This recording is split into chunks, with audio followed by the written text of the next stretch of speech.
ናኦል አቤት። ናስቲ ቁጭ በል እዚህ ጋር። እሺ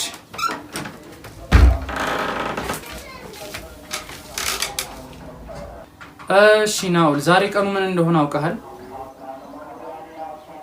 እኔ እንጃ። ምንድነው?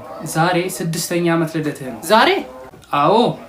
እና ያው 6ኛ ዓመትን በማስመልከት ስጦታ ልሰጥህ ነው። yes እና ዛሬ ያው 6ኛ ዓመት ልደትህ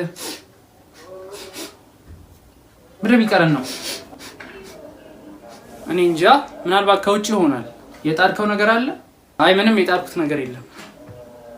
እሺ እናም ያው 6ኛ አለ ሽሮ። ይሄ ልጅ በሽተኛ ነው እንዴ? እማዬ ሽሮ ወደ ከሰል ተቀይሯል። ምን? ወይኔ ይሄ ልጅ አቃጥሎ ሊገለኝ ነው። ምን ለዚህ ስጦታ ነው? ዱላ ሲያንስበት ነው። ና